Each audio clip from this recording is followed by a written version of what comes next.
Why did you mislead Congress and the American people on this? How can we not conclude that you misled this committee? Who is responsible for targeting these conservative organizations?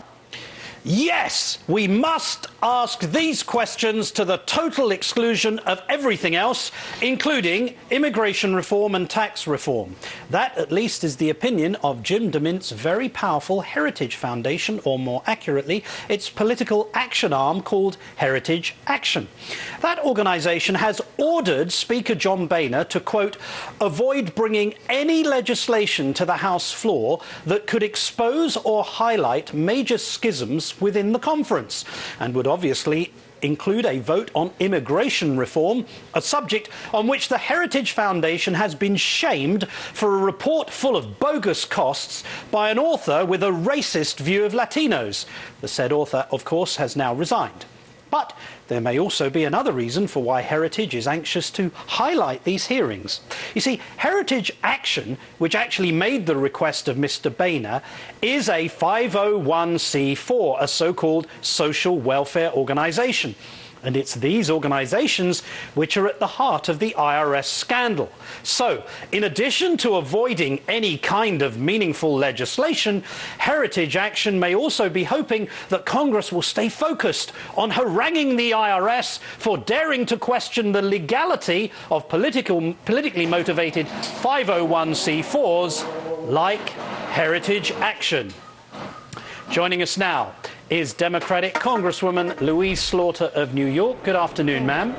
Oh, Martin, thank you for letting me be here today. Well, it's a great pleasure. Did Heritage really need to advise Speaker Boehner on obstruction? Because he's an Olympic gold medalist in doing nothing, isn't he?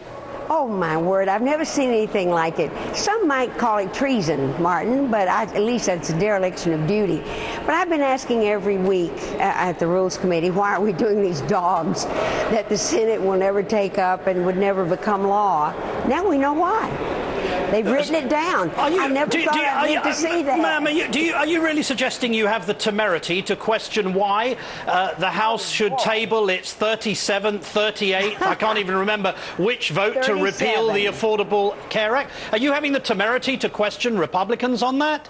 As loud as I can every time I'm up doing a rule. As a matter of fact, we brought forward the fact yesterday that since it costs about $25 million to run the House of Representatives a week, that we have spent just on floor time, debate time, on repealing the health care bill on which we need so desperately we rely.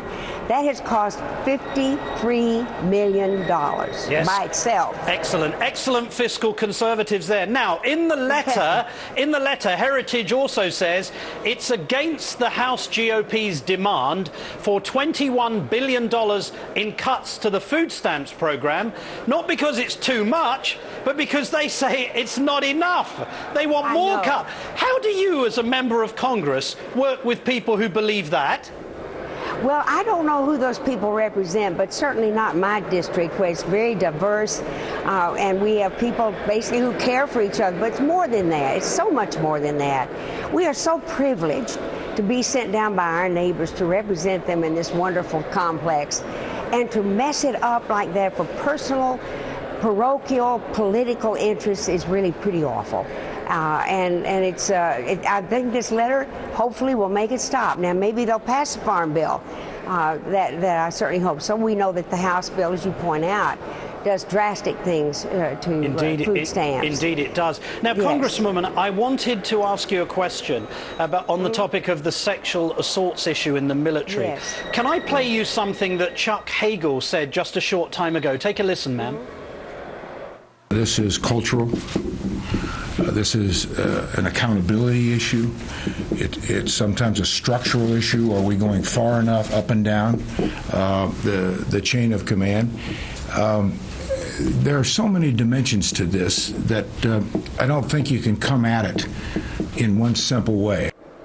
We've now had 3 high-profile scandals of men in the armed forces charged with overseeing elements of the Sexual Assault Prevention Unit, either suspected or charged with violating that very trust itself. What must be done about this?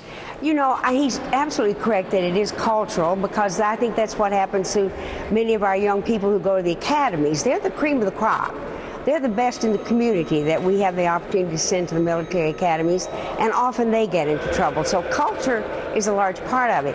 But two other things that over the years, I've worked on this for 20 years, and one very important thing is there need to be women at the high stratus of military. When we have a lot more women generals, that will help. But more important even than that is that the perpetrators need punishment. If there was some serious punishment meted out to these people who are perpetrating those kinds of crimes, actually, against their fellow soldiers and sailors and people in the military, I think that would be the best deterrent we could have. Congresswoman Louise Slaughter, thank you so much for joining us this Friday afternoon. Thank you, ma'am. I thank you so much. Thank you. Coming up, Temptation Island for Republicans. Try to resist the urge to spike that football.